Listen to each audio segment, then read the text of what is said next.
Okay. ప్రేమైన దేవుని పిల్లలారా, ఈ సమయంలో మనము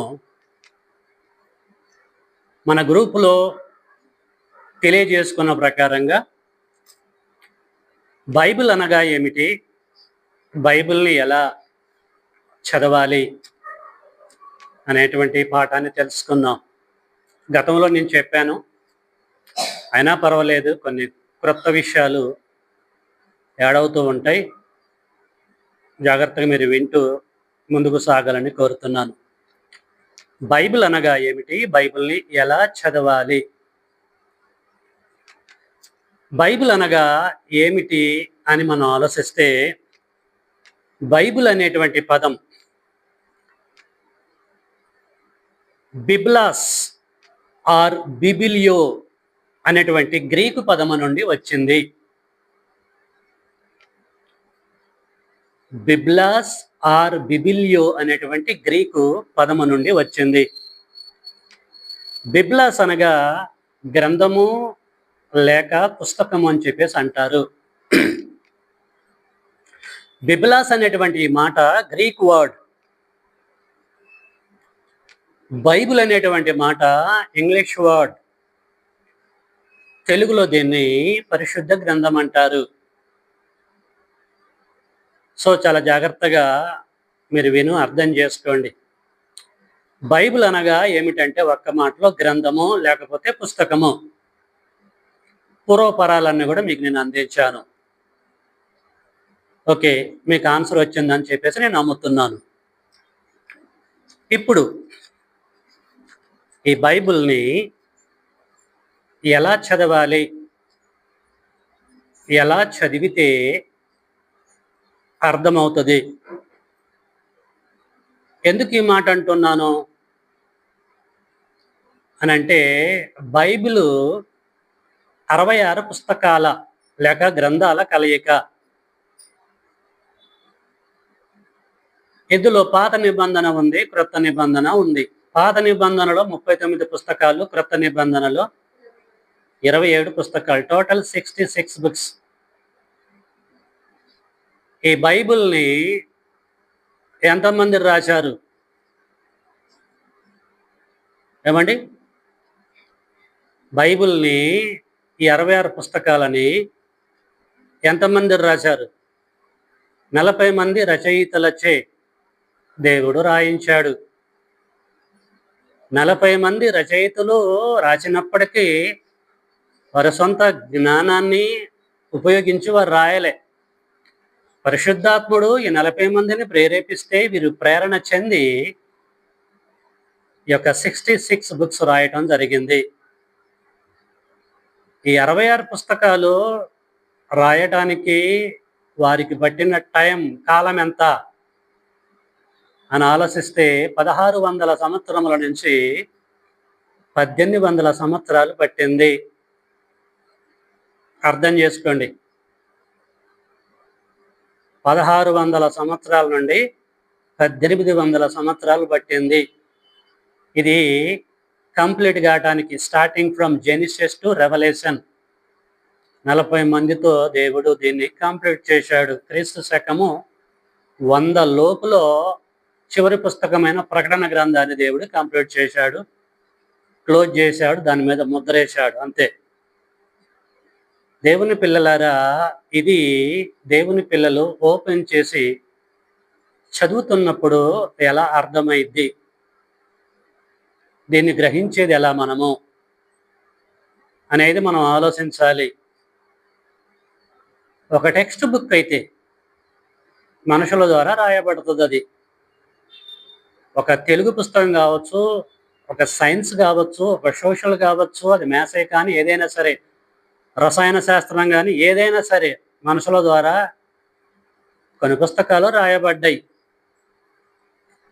సో మనుషుల ద్వారా రాయబడినటువంటి పుస్తకాలు మనం చదువుతున్నప్పుడు అవి అర్థం కావాలంటే ఎలా చదువుతారంటే, పేజీ తర్వాత పేజీ, పేజీ తర్వాత పేజీ. ఇక్కడ టెక్స్ట్ బుక్స్ కదా, అలా చదువుకుంటూ పోతూ ఉంటారు. అధ్యాయం తర్వాత అధ్యాయం అలా చదువుకుంటూ పోతూ ఉంటారు. ఈజీగా అర్థం చేసుకుంటారు. అలా చదివినా కూడా వారికి అర్థం కానప్పుడు మనుషుల ద్వారా రాసిన పుస్తకాలు చదువుతున్నప్పుడు వారికి అర్థం కానప్పుడు 1కి 10 సార్లు చదువుతారు. అయినా అర్థం కానప్పుడు తెలిసిన వారి దగ్గరికి వెళ్తారు. చదువుతున్నాను, నాకు అర్థం కావట్లేదు చెప్పండి అన్నప్పుడు వారు చెబుతారు, వీరికి అర్థమైద్ది. ఒక వ్యక్తి దగ్గరికి వెళ్ళి సహాయం అడిగినా కూడా, ఆయన చెప్పినా కూడా అర్థం కానప్పుడు ఏం చేస్తారంటే థర్డ్ స్టెప్ ట్యూషన్స్కి వెళ్తారు, ట్యూటోరియల్స్కి వెళ్తారు. అక్కడైతే కరెక్ట్గా చెప్తారని. అక్కడికి వెళ్ళినా కూడా కొంతమందికి అర్థం కాదు. కొన్ని లెక్కలు, రసాయన శాస్త్రాలు ఇవన్నీ కొన్ని మ్యాథ్స్లో ఉన్న త్రికోణమితి కొన్ని లెక్కలు ఉంటాయి కదా, అయినా అర్థం కావు. నా ప్రశ్న ఏంటంటే, మనుషుల ద్వారా రాయబడ్డ పుస్తకాలు చదువుతున్నప్పుడు అర్థం కావు. చదువుతున్నప్పుడే అర్థం కావు. అర్థం కానప్పుడు రకరకాల ప్రయత్నాలు చేస్తాం, అర్థం కావట్లేదని పక్కకు పెడతాం. మరి ఇది వాస్తవమైనప్పుడు దేవుడి ద్వారా రాయబడ్డ బైబిలు నువ్వు చదువుతున్నప్పుడు నీకు ఈజీగా అర్థమైద్దా అనేది మనం ఆలోచించాలి. అంత నీకు ఈ చదవగానే అర్థమయ్యే రీతిలో దేవుడు దీన్ని గ్రంథస్థం చేశాడా, రాపిచ్చాడా 40 మంది ద్వారా 1600 సంవత్సరాలు? దేవుని పిల్లలారా ఆలోచించండి. చాలామంది అంటారు, బైబిల్ అంటే నేను 100 సార్లు చదివాను, 1000 సార్లు చదివాను, టోటల్ నా గ్రిప్ ఉంది బైబిల్ మీద అంటారు. ఓకే, మంచిదే, నేను కాదంటలే. ప్రకటన గ్రంథం దేని గురించి చెప్తుంది చెప్పండి, చెప్పరు. యెహెజ్కేలు గ్రంథం యొక్క థీరీ ఏంటి చెప్పండి అంటే చెప్పరు. ఆదికాండపు యొక్క కాన్సెప్ట్ చెప్పండి అంటే చెప్పరు. దేవుడు మలాకి నుండి మత్తయి వరకు దేవుడి పిల్లలతో ఎందుకు మాట్లాడలేదు, సైలెంట్ పీరియడ్గా దాన్ని ఎందుకు ఉంచుండి చెప్పండి అంటే చెప్పరు. కానీ ఎన్నిసార్లు చదివారట? 1000 సార్లు చదివారట. దేవుని పిల్లలారా, ఇదంతా తప్పండి. అంత ఈజీగా నువ్వు చదవగానే అర్థమయ్యే గ్రంథము పరిశుద్ధ గ్రంథం కాదు. జాగ్రత్తగా అర్థం చేసుకోండి. ఇందులో చరిత్ర ఉంది, రూపకలంకారాలు ఉన్నాయి, అలంకార రూపకాలు ఉన్నాయి, గద్య భాగం, పద్య భాగం, అనేకమైనటువంటి కావ్య గ్రంథాలు, రకరకాల సంగతులు ఉన్నాయని, ఉపమానాలు ఉన్నాయి. ఈజీగా అర్థమైద్దా నీకు బైబిల్? కాదు. మరి అర్థం కాని రీతిలో దేవుడు గ్రంథస్థం చేసి మన ముందు పెట్టాడా? అంత పిచ్చోడా దేవుడు అనేది ప్రియులారా మనం ఆలోచించాలి. అందుకొరకే బైబిల్ అనగా ఏమిటి, ఈ బైబిల్ మనం చదువుతున్నప్పుడు ఎలాగ మనకు అర్థమైద్ది, ఎలా చదివితే ఈ బైబిల్ అర్థమైద్ది అనేటువంటి విషయం మీ ముందు ఉంచాలన్న ఉద్దేశంతో ముందుకెళ్తున్నాను. ఓకే, సమయాన్ని వేస్ట్ చేయకుండా జాగ్రత్తగా మనం మూవ్ అవుదాం. బైబిల్ని ఎలా చదవాలి, ఎలా చదివితే బైబిల్ అర్థమైద్ది ఇప్పుడు మనం చూద్దాం. ప్రేమైన దేవుని పిల్లలారా, బైబిల్ మనకు అర్థం కావాలంటే బైబిల్ని మన దగ్గర పెట్టుకొని బైబిల్ని ఓపెన్ చేసి టెక్స్ట్ బుక్ లెక్క బైబిల్ని చదివితే అర్థం కాదు. మరి ఎట్లా అర్థమైంది చూద్దాం. ఇందును గురించి లేఖనము ఏమంటుంది? కీర్తన గ్రంథంలోనికి వెళ్దాము. కీర్తనల గ్రంథము 119వ అధ్యాయాన్ని అందరు తీయాలి. కీర్తన 119లో 18లో ఏం రాయబడ్డదో చూద్దాము. నేనే చదువుతున్నాను, మీరు గమనించండి. 119:18 నేను నీ ధర్మశాస్త్రమునందు ఆశ్చర్యకరమైన సంగతులను చూచున్నట్లు నా కన్నులని తెరుము తండ్రి అని అంటున్నాడు కీర్తనకారుడు.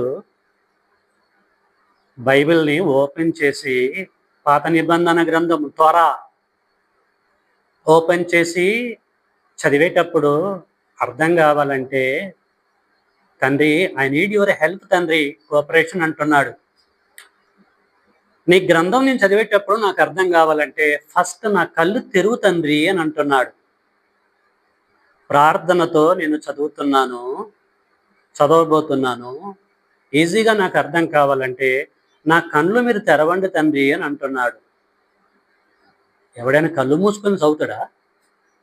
కళ్ళు తెరిచాక చదివేది. మరి ఇలాగంటాడేంటి?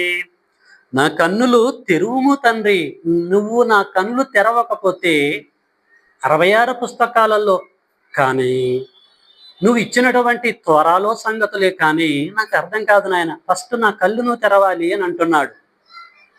ఈ ఫిజికల్ ఐస్ గురించి మాట్లాడుతున్నాడా? స్పిరిచువల్ ఐస్ గురించి మాట్లాడుతున్నాడా? ఏమండి? మనోనేత్రాల గురించి మాట్లాడుతున్నాడు. మనకి కళ్ళున్నాయి, దేవుడు పెట్టిన మనోనేత్రాలున్నాయి. దేవుని పిల్లలారా దయచేసి అర్థం చేసుకోండి. బైబిల్ ఓపెన్ చేసి నీ కళ్ళతో నువ్వు చదివితే అర్థం కాదు. ఆదికాండం కానీ, ప్రకటన గ్రంథం కానీ, ఈ 66 పుస్తకాలలో ఏ పుస్తకం, ఏ గ్రంథం చదివినా నీకు అర్థం కాదు. నీ కళ్ళతో అర్థమైంది ఎప్పుడు? మనోనేత్రాలు ఫస్ట్ నువ్వు వెలిగించుకొని చదివితే చదవబడుతున్నటువంటి కాన్సెప్ట్ నీకు తెలుస్తుంది. ప్లెయిన్గా నువ్వు చదివితే ఏమాత్రం కూడా అర్థం కాదు. దేవుని పిల్లలకి మనోనేత్రాలు ఉంటాయి. జనరల్గా మన నేత్రాలు మనం చూసుకున్నాం కానీ మనోనేత్రాలను ఎప్పుడు చూసుకోలే. ఎందుకు చూసుకోలే? ఎందుకంటే నీ నేత్రాలని మన విరోధి అయిన సైతాన్ గాడు మూచిపడేసాడు.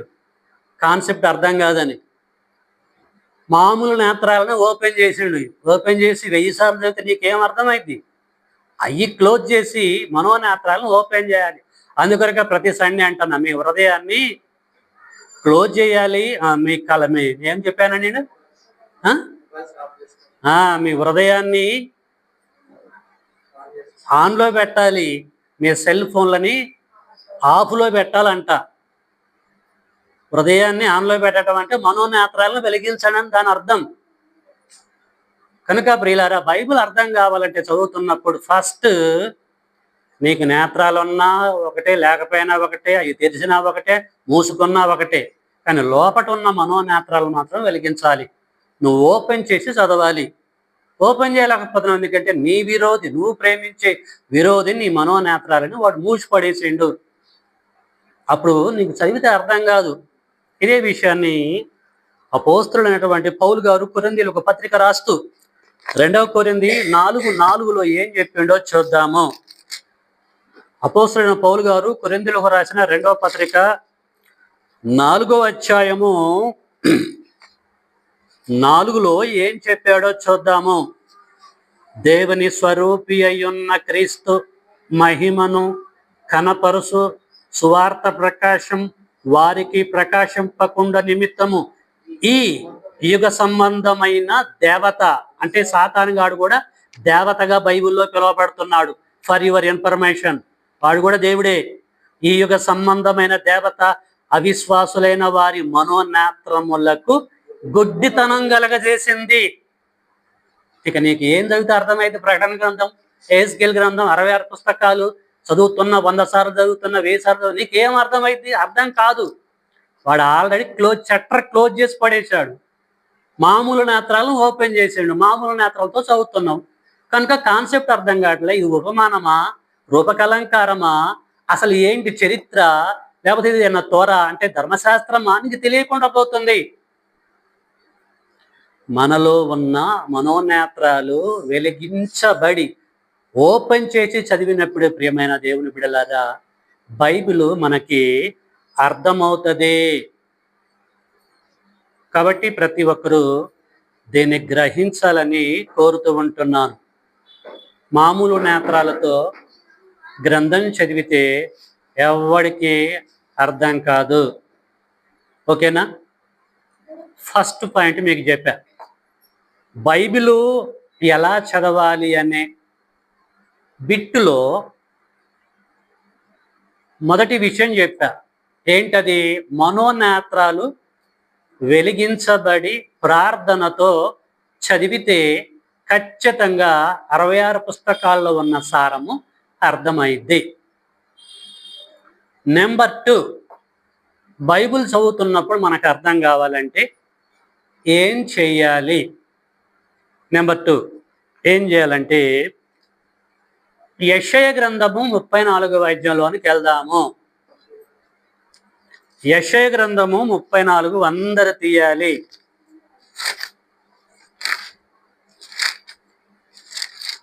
తండ్రి అయిన దేవుడు పెద్ద ప్రవక్తలలో ఒక ప్రవక్త అయిన యెషయా గారి ద్వారా ఏం చెప్తున్నాడో చూద్దాం.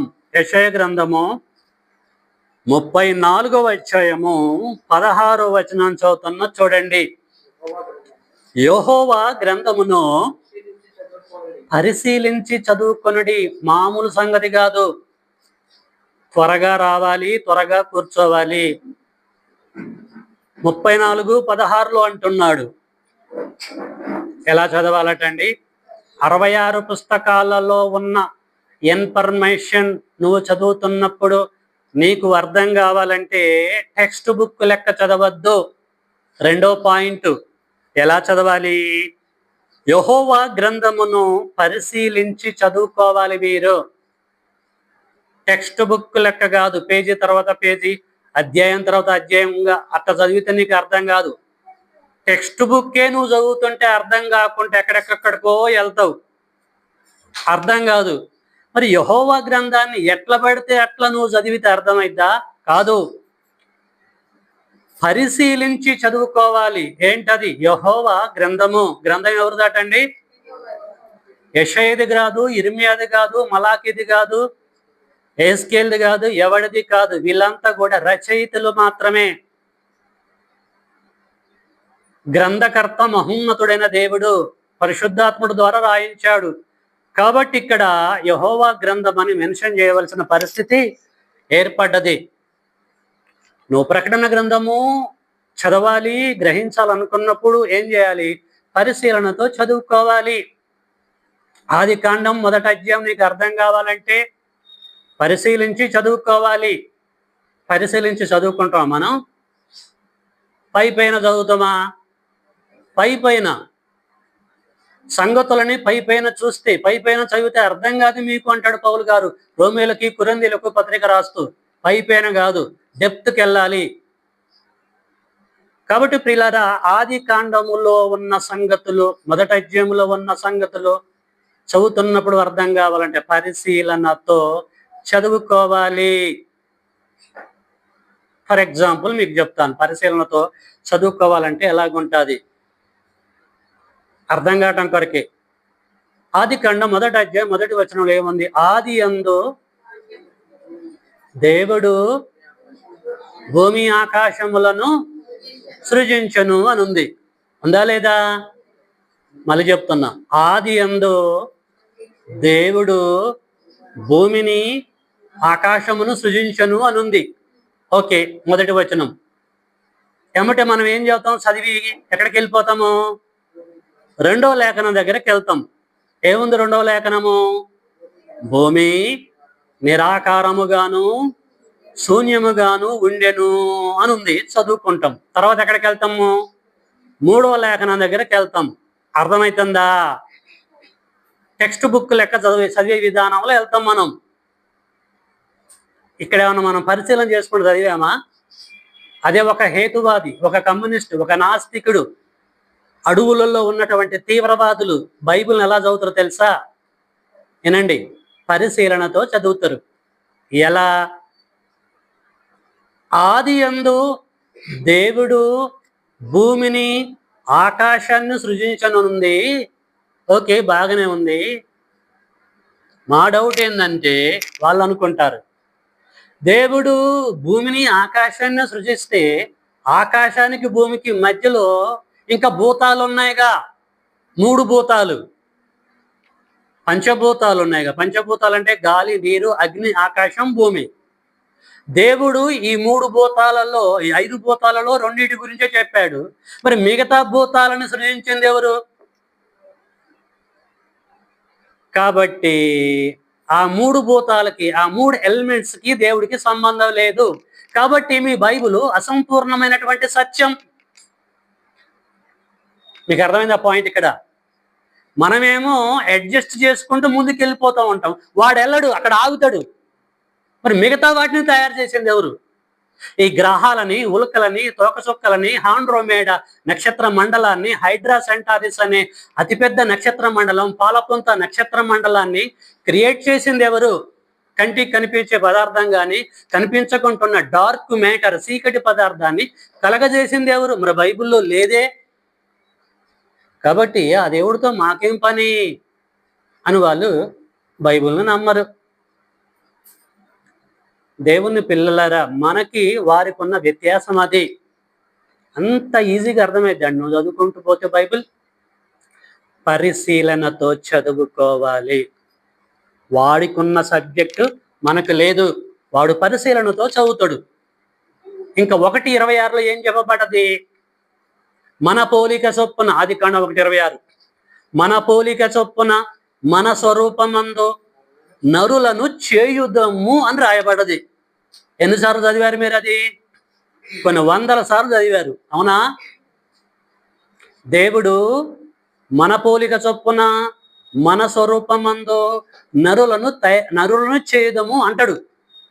వాళ్ళు ఏమంటారంటే, దేవుని పక్కమటున్నది ఎవరు? ఎవరితో మాట్లాడుతున్నాడు? పరలోకంలో ఉన్న దూతలతో మాట్లాడుతాడా మన పోలిక మన స్వరూపం అని? లేకపోతే ఆయనంతట ఆయన మాట్లాడుకుంటాడా ఒక్కడే? లేకపోతే ఆయనతో పాటు ఇంకెవరున్నారు, ఉంటే ఎంతమంది అని వాడు పరిశీలిస్తాడు. నెక్స్ట్, మన పోలిక మన స్వరూపం అని అన్నాడు కదా, దేవుడు పోలిక ఏంటి, దేవుడి యొక్క స్వరూపం ఏంటిది అని వాడు పరిశీలిస్తాడు. నువ్వు ఎప్పుడన్నా పరిశీలించావని మన బ్రతుకులో? దేవుడు పోలిక ఏంటి మిమ్మల్ని అడుగుతున్నప్పుడు చెప్పండి. దేవుని స్వరూపం ఏంటిది? అందుకొరకే యేసు పనిలేక కాదు అన్నది. నా 2వ రాకడలో క్రైస్తవుల విశ్వాసాన్ని కనుగొందునా, నేమ్లీ క్రిస్టియన్ అంతే. దేవుని పిల్లలారా, అన్నిటి మీద గ్రిప్ ఉండాలండి. బైబిల్ పట్టుకోవటం కాదు, పట్టుకున్న దాంట్లో మనకి గ్రిప్ ఉండాలి. ఓకేనా?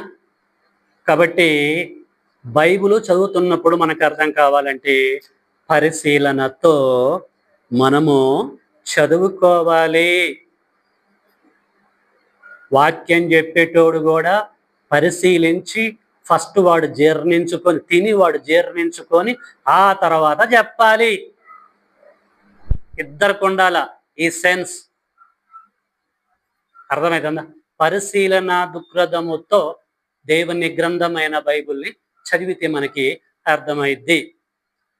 ఫర్ ఎగ్జాంపుల్, పాత నిబంధనలో యాజకుడైన ఎజ్రా ఉన్నాడు, శాస్త్రి. ఎవరండి? శాస్త్రి అయిన ఎజ్రా ఉన్నాడు.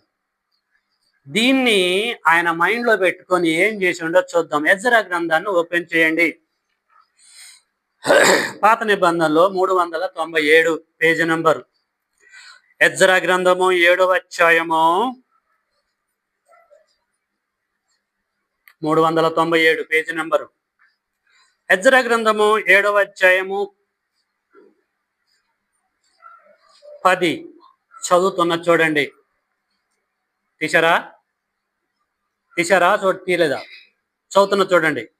ఎజ్రా యెహోవా ధర్మశాస్త్రమును పరిశోధించి, నేను నెంబర్ కూడా చెప్పాను, పేజీ నెంబరు, ఇమ్మీడియట్ వెళ్ళిపోవాలి.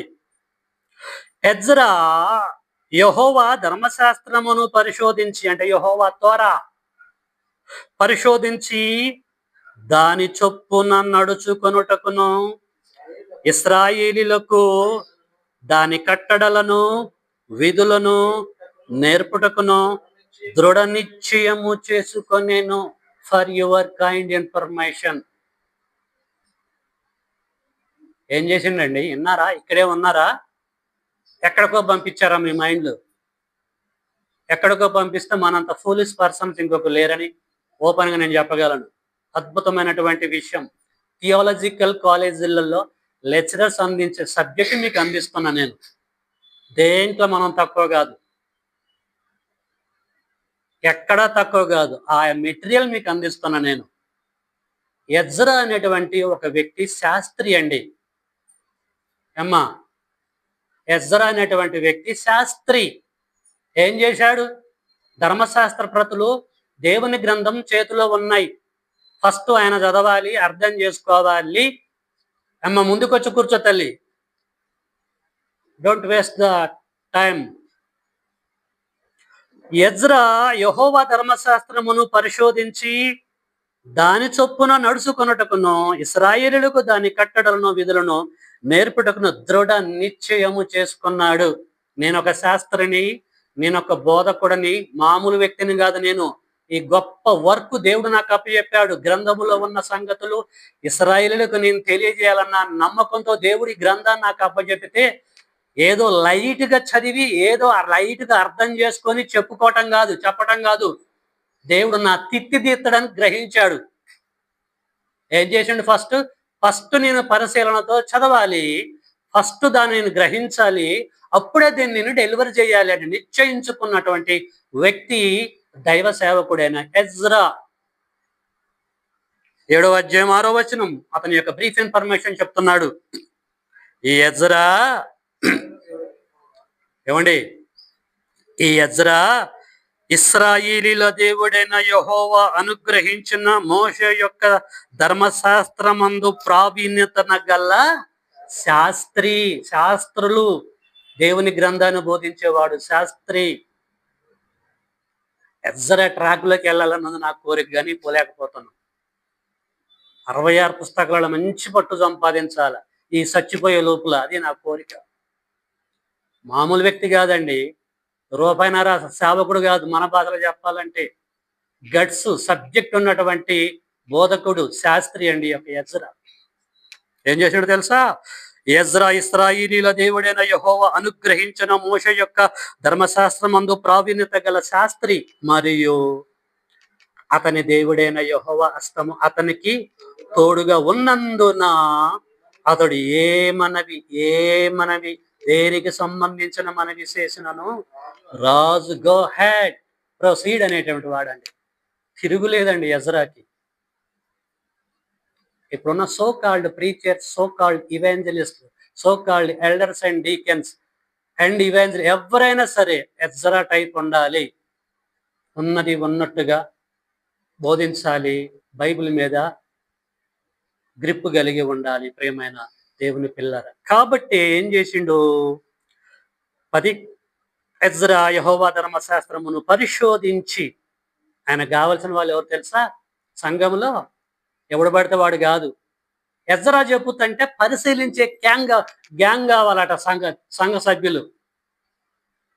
ఆయన వాక్యం చెప్తూ ఉంటే పరిశీలనతో చదవాలి, పరిశీలనతో అర్థం చేసుకోవాలి.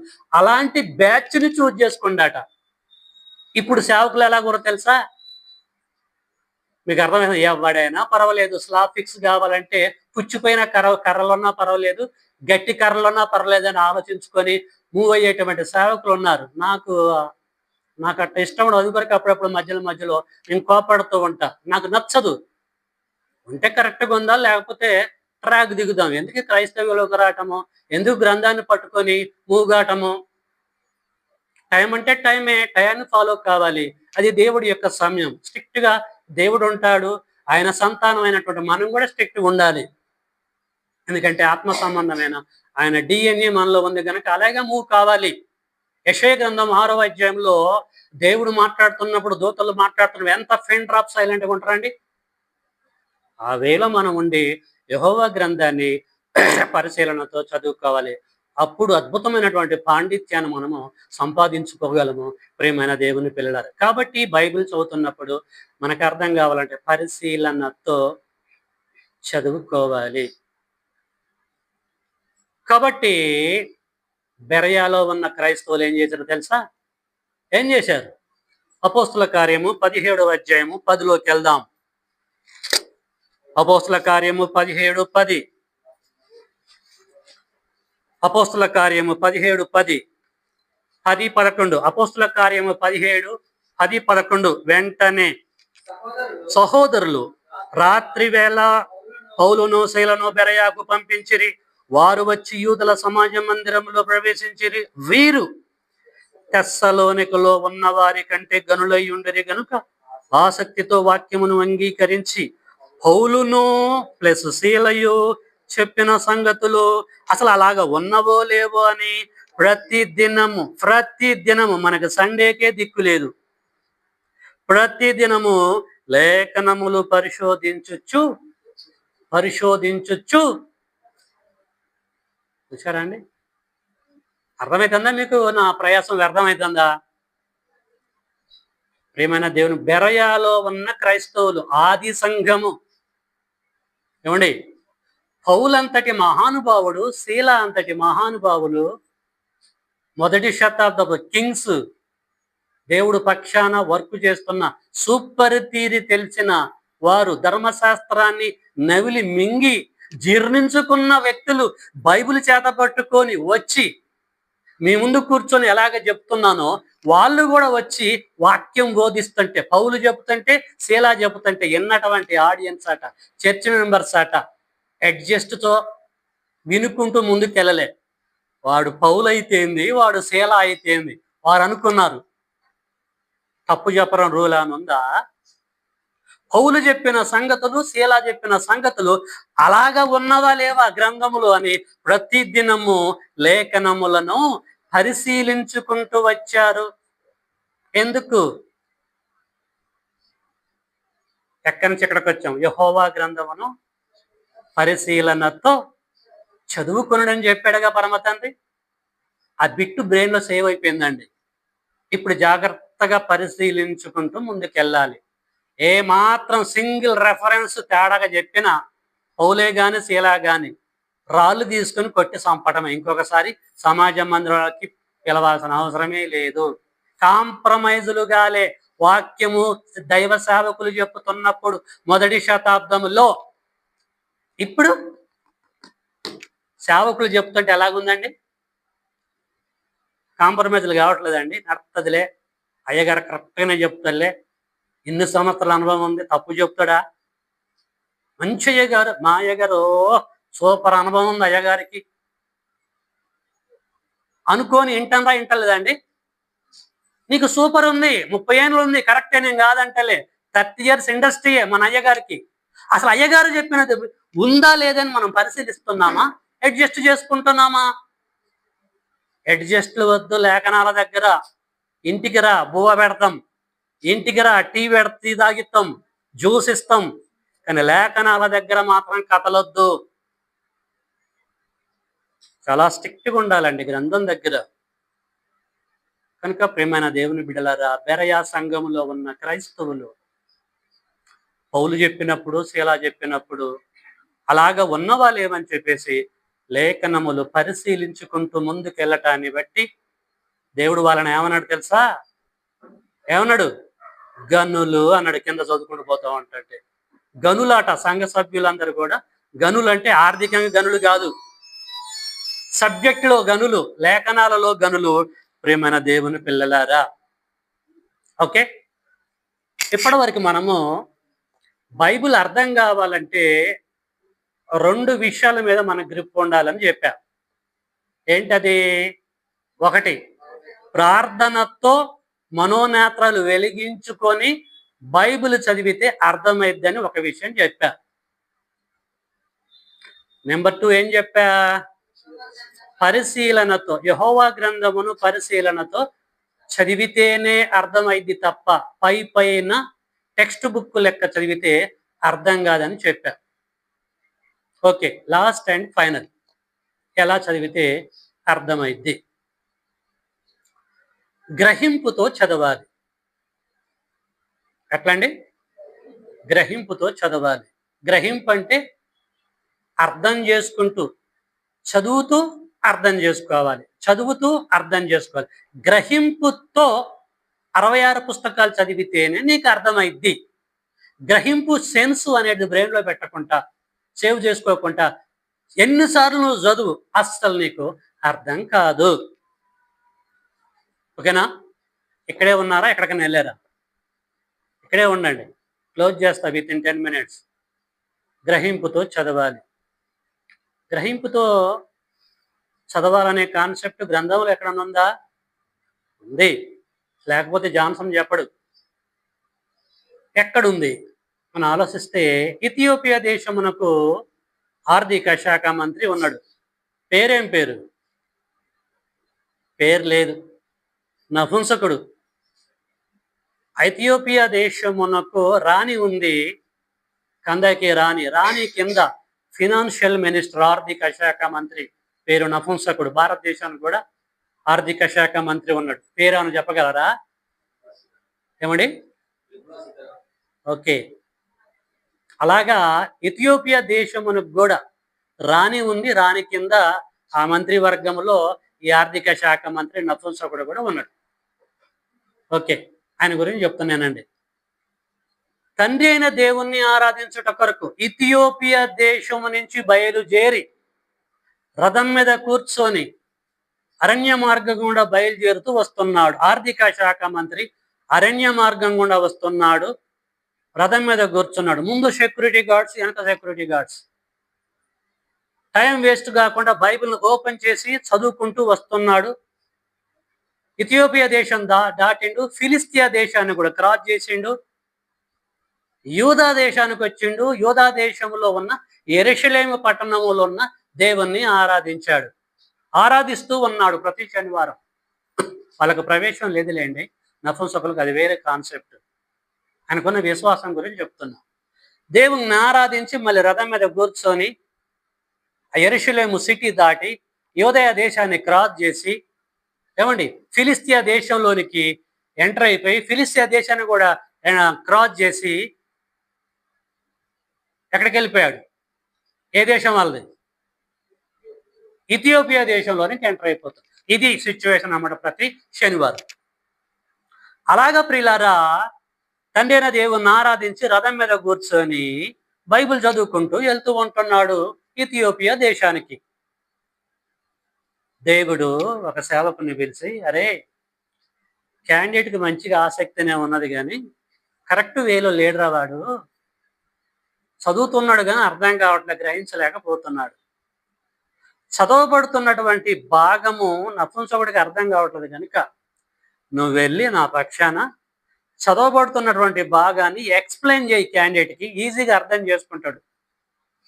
అప్పుడు వాస్తవాన్ని గ్రహిస్తాడు, నా కాన్సెప్ట్ తెలుసుకొని నా మార్గంలో ప్రయాణం చేస్తాడని దేవుడు ఒక సేవకుణ్ణి నపుంసకుడు దగ్గరికి, ఆర్థిక శాఖ మంత్రి దగ్గరికి పంపిస్తాడు. అప్పుడు ఆయన పరిస్థితి ఏంటంటే అరణ్యంలో ప్రయాణం చేసుకుంటూ ఇథియోపియా దేశానికి వెళ్తున్నాడు. మార్గంలో ఉంటాడు, అరణ్య మార్గంలో ఉంటాడు. అప్పుడు ఫిలిప్ అనే ఈ సేవకుడు ఆ యొక్క నపుంసకుని, ఆర్థిక శాఖ మంత్రిని కలుసుకొని ఏం మాట్లాడుతున్నాడో ఒకసారి చూద్దామండి. ఓకే, అపోస్తుల కార్యం అందరు తీయాలండి. 8వ అధ్యాయము ఎలాగ కౌంటర్గా మాట్లాడుతుండో చూడండి.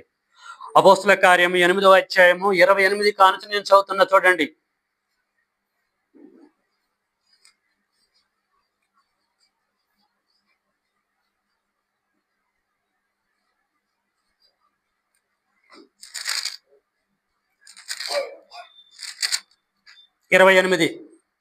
అతడు తిరిగి వెళ్ళుచు తన రథం మీద కూర్చుండి ప్రవక్త అయిన యెషయా గ్రంథమును చదువుచుండెను. ఏం చదువుతుండటండి? 66 పుస్తకాలలో ఒక పుస్తకం యెషయా గ్రంథం. యెహోవా గ్రంథమును పరిశీలనతో చదువుకోండి అని చెప్పాడుగా. నేను కూడా ఆయన ఏమనుకున్నాడు? పరిశీలనతో చదువుకుంటున్నానే అనుకున్నాడు. అంత తప్పది, అదే చదువుతున్నాడు. అతడు తిరిగి వెళ్ళుచు తన రథం మీద కూర్చోండి ప్రవక్త అయిన యెషయా గ్రంథమును చదువుచుండెను. అప్పుడు ఆత్మ పిలుపుతో, నీవు ఆ రథం దగ్గరకు పోయి దానిని కలుసుకోమని చెప్పెను.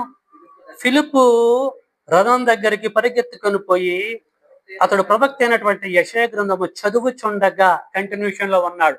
మనోడు అద్భుతంగా చదువుకుండా పోతున్నాడు. ఆర్థిక శాఖ మంత్రి కదా, I don't want waste my precious time అనుకున్నట్టుంది.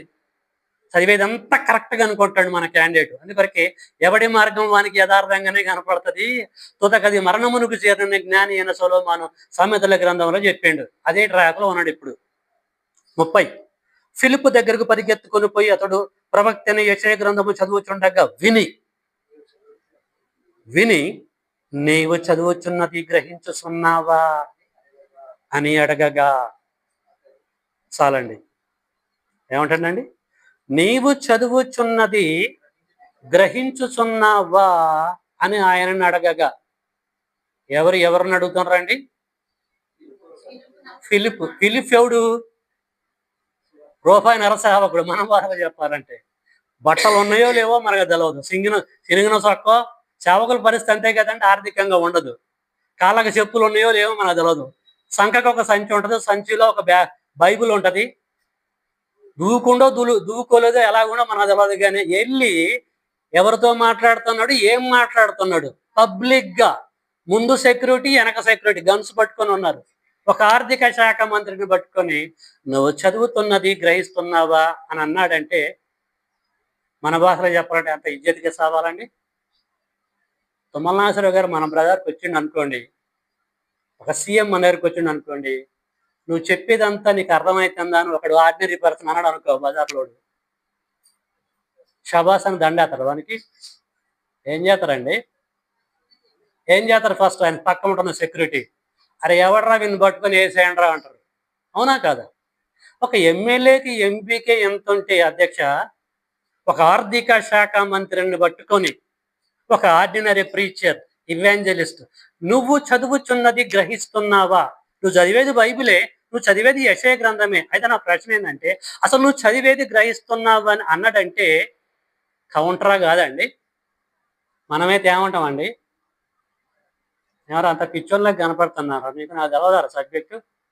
చదివేది నేను గ్రహించలేని పొజిషన్లో నేను ఉంటే మా అమ్మగారు, మా రాణిగారు నన్ను ఆర్థిక శాఖ మంత్రిగా పెట్టిద్దారా? తెక్కలోడా? సబ్జెక్ట్ ఉన్న వాళ్ళనే కదండి పెట్టేది. లోక సంబంధమైన విద్యలో మంచి గ్రిప్ ఉంటేనే కదా పెట్టేది అని అనరా అండి? జాగ్రత్తగా ఆలోచించండి. ఆ మాట వినడండి ఆర్థిక శాఖ మంత్రి. ఆర్డినరీ పర్సన్ వీడు. నేను చదివేది అద్భుతంగా ఉంది, నాకు నీ అర్థమవుతుంది నాకు. మళ్ళీ నువ్వు చదువుతున్నది గ్రహిస్తున్నావా అన్నాడంటే ఇందులో ఏదో జ్ఞానం దాగి ఉందని అర్థం చేసుకోండి. ఒకటే మీకు నేను చెప్తున్నాను, మన ఏజ్ ఎంత ఎక్కువ ఉన్నా సరే, లోక సంబంధంగా ఏ హోదాలో మనం ఉన్నా సరే, ఎంత ఉన్నతమైన స్థితిలో ఉన్నా, మనకి తెలియని సంగతులు వయసులో చిన్నవాడు చెప్పుతున్నా సరే వినాలి. జ్ఞానవంతుడు చేసే పని అది. మళ్ళీ చెప్తున్నా అర్థం కాకపోతే, లోక సంబంధంగా మన ఏజ్ ఎంత ఎక్కువ ఉన్నా, వయసులో ఎంత పెద్దవారమైనా, లోక సంబంధంగా మనం ఏ స్థితిలో ఉన్నా అన్ని తెలవాలని రూల్ లేదు కదండి. ఉందా? లేదు. అలాంటప్పుడు మనకు తెలియని సంగతులు ఒక ఐదేళ్ల పిల్లగాడు చెప్పుతున్నా సరే వినటానికి వేగిరపడాలి మనము. అది దేవుడి బిడ్డల యొక్క లక్షణం. కొంతమంది రిజెక్ట్ చేస్తూ ఉంటారు. అందుకొరకు జ్ఞాని అయిన సొలొమోను అంటాడు, వినుటకు వేగిరపడు, మాట్లాడటానికి నిదానించు అంటాడండి. వినటానికి వేగిరపడాలి, మాట్లాడటానికి నిదానించాలి. కానీ మనము ఎక్కువ మాటలు మాట్లాడుతూ ఉంటాం. మాట్లాడాలి సిచ్యువేషన్ని బట్టి. ఎక్కడ తగ్గాలో అక్కడ తగ్గాలి, ఎక్కడ నెగ్గాలో అక్కడ నెగ్గాలి. దేవుడి యొక్క పిల్లల లక్షణం అది. కానీ క్యాండిడేట్ బీపీ పెంచుకోలేదండి. ఎరా ఇట్లా అంటానో, నా వెనకాల సెక్యూరిటీ ఉంది, ముందు సెక్యూరిటీ ఉంది, రేపు నేను నా ఇథియోపియా దేశానికి వెళ్తే వీళ్ళు లెక్క చేస్తారా అని అనడా అండి? నా ఇజ్జత్ తీసినవేందిరా అని చెప్పేసి అనడా? ఏమంటాడు చూద్దాం. 31లో ఏం చెప్తున్నాడండి చూడండి. అతడు అంటే నపుంసకుడు, ఆర్థిక శాఖ మంత్రి. ఆ మాట విన్న తర్వాత అతడు, ఎవడైనను నాకు త్రోవ చూపించకపోతే ఎలాగ గ్రహింపగలనని చెప్పి రథం ఎక్కి తనతో కూర్చుండుమని. అబ్బా, సూపర్ బిట్ అండి. మళ్ళీ చదువుతున్నా చూడండి. అతడు ఎవడైనను నాకు త్రోవ చూపించకుంటే, ఏ త్రోవ? ఇథియోపియా దేశానికి వెళ్ళే త్రోవ, లేకపోతే పరలోకానికి వెళ్ళే త్రోవ? బైబిల్లో త్రోవ. చూడండి ఎంత తగ్గింపు. ఎవడైనను నాకు త్రోవ చూపించకపోతే ఎలాగ గ్రహింపగలనని చెప్పి రథమెక్కి తనతో కూర్చుండుమని ఫిలిప్పును వేడుకొన్నాడు. ఎవరిని వేడుకొన్నారు? ఆర్థిక శాఖ మంత్రి 100లో ఉంటే ఇమ్మీడియట్ 0కి వచ్చిండండి, వేడుకొన్నాడట. ఇక్కడ మనం గ్రహించవలసిన పాయింట్ ఏంటంటే, ఎవడైనా నాకు త్రోవ చూపించకపోతే ఎలా గ్రహిస్తా? చదవబడుతున్న లేఖన భాగాలు ఏ పోర్షన్ అయినా నేను చదువుతున్నప్పుడు నాకు అర్థం కావాలంటే ఫస్ట్ నేను గ్రహింపుతో చదవాలి. అది పాయింట్. బైబిల్ని చదవటం కాదు, బైబిల్ని గ్రహింపుతో చదవాలి. దీనికంటే ముందు పరిశీలనతో చదవాలని చెప్పా.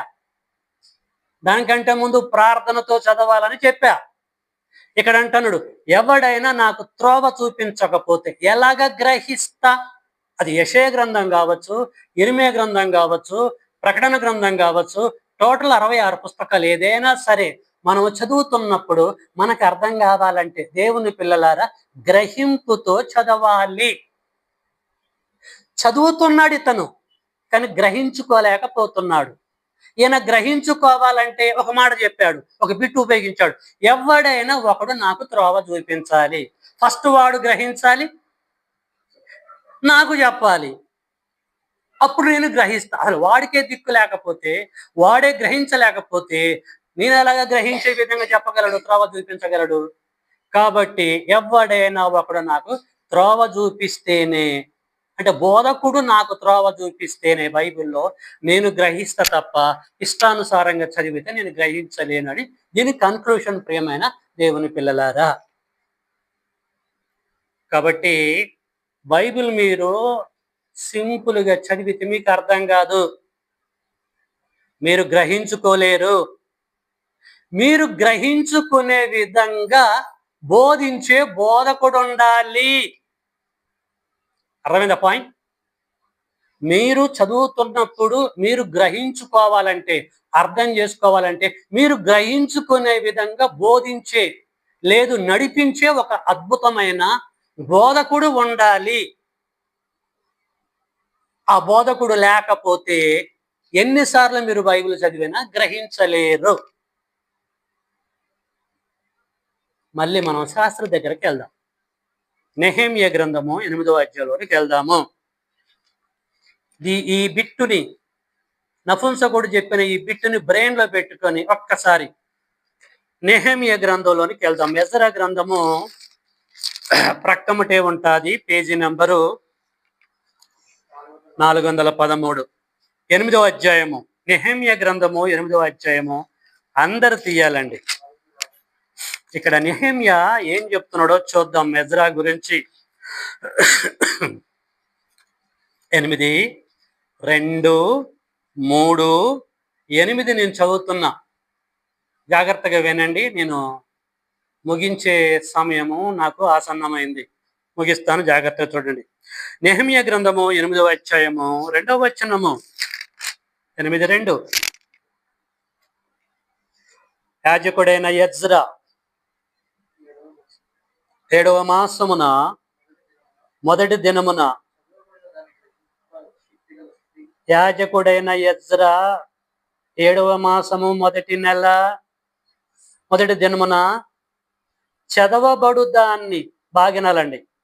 యాజకుడైన ఎజ్రా 7వ మాసమున మొదటి దినమున చదవబడు దాన్ని గ్రహింప శక్తి గల స్త్రీ పురుషులు కలిసిన సమాజమంతటి ఎదుటను ఆ ధర్మశాస్త్ర గ్రంథమును తీసుకొని వచ్చి, ఎవరు?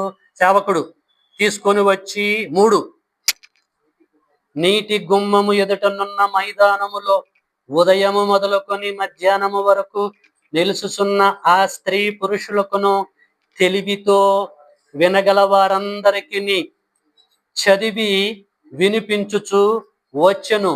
ఆ జనులందరూ ఆ ధర్మశాస్త్ర గ్రంథమును శ్రద్ధతో వినిరి. 8వ వచనం.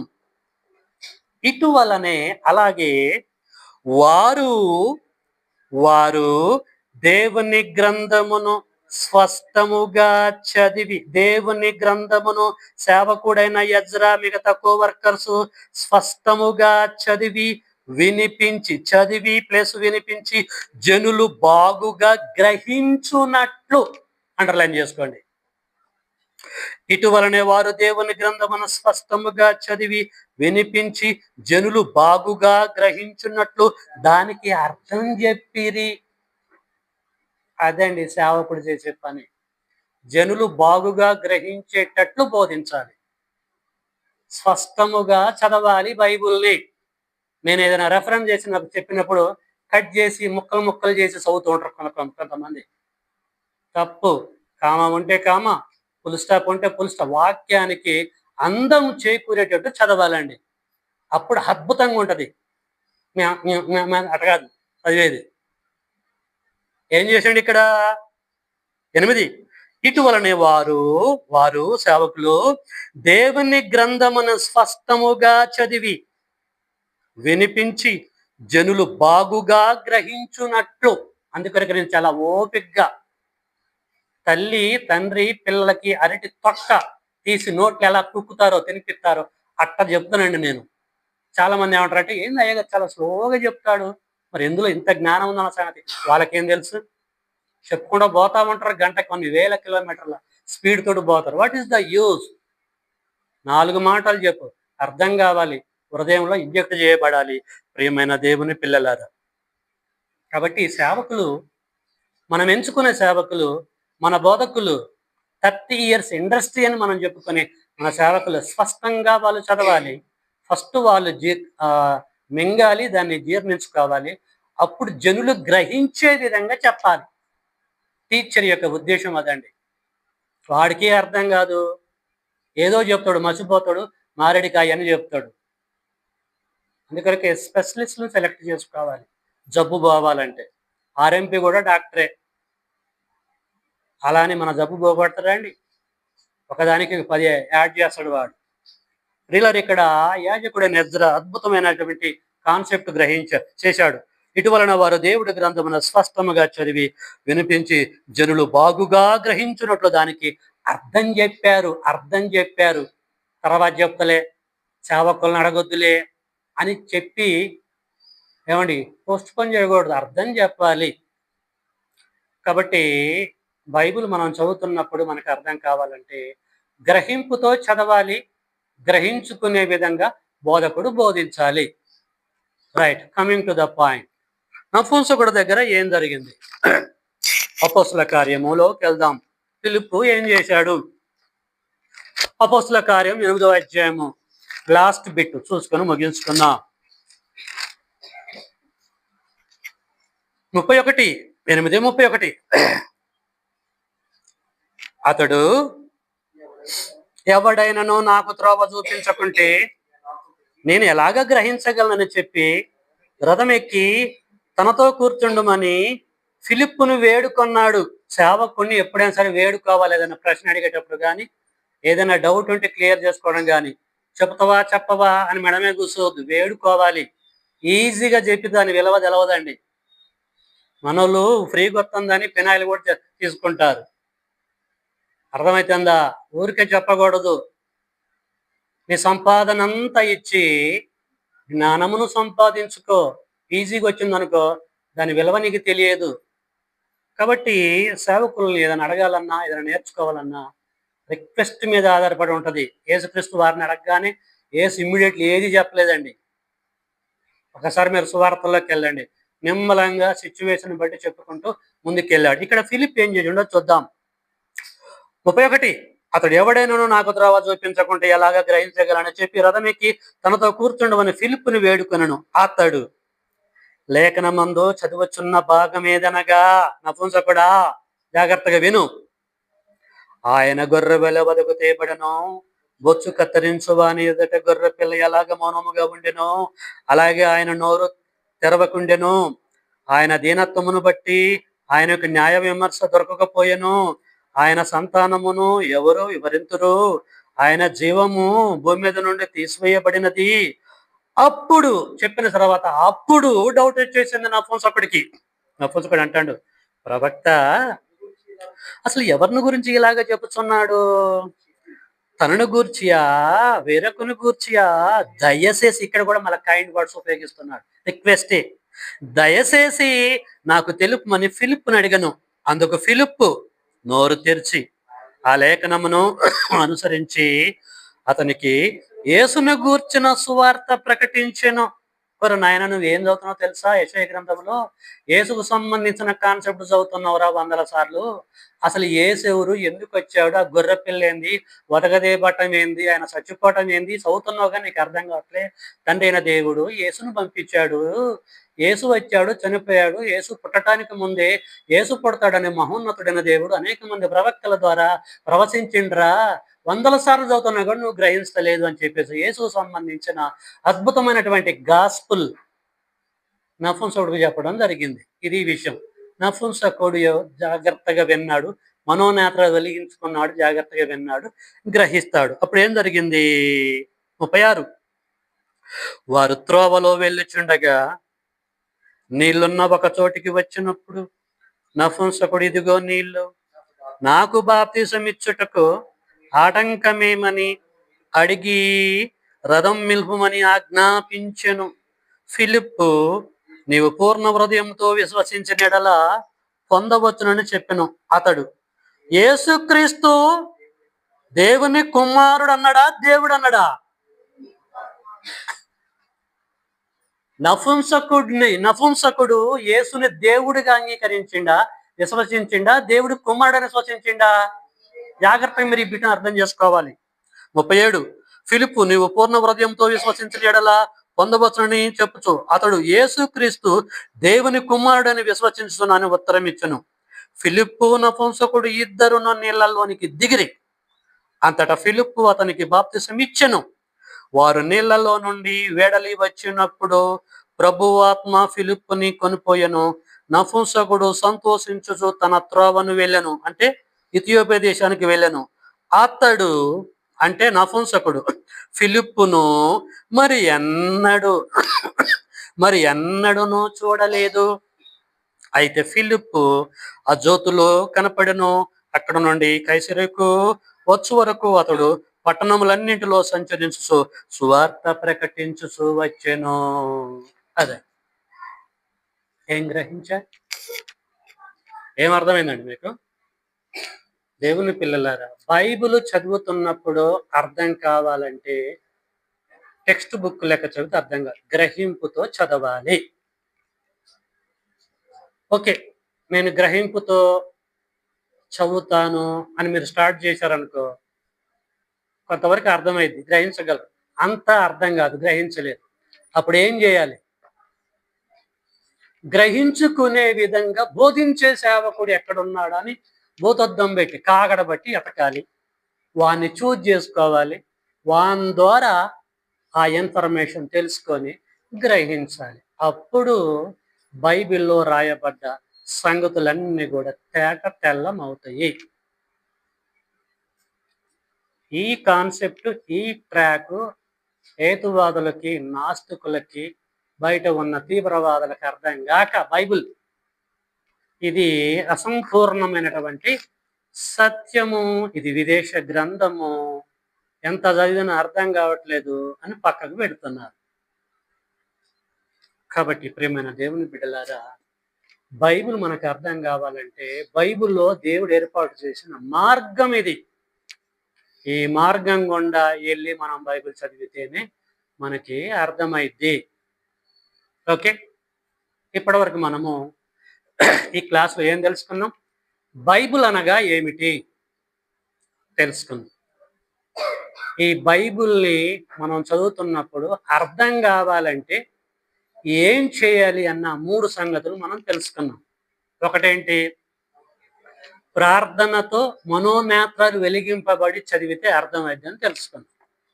నెంబర్ 2, పరిశీలనతో చదివితేనే అర్థమైంది తప్ప పైపైన టెక్స్ట్ బుక్ లెక్క చదివితే అర్థం కాదని తెలుసుకున్నాం. రెండవది, నెంబర్ 3, గ్రహింపుతో దీన్ని చదివితేనే అర్థమైద్ది. గ్రహింపుతో చదివిన అర్థం కాకపోతే గ్రహించుకునే విధంగా, మనము గ్రహించుకునే విధంగా బోధించే సేవకుల్ని పిలిపించుకొని వారి ద్వారా తెలుసుకుంటేనే గ్రహిస్తామని మనము గ్రహించాం.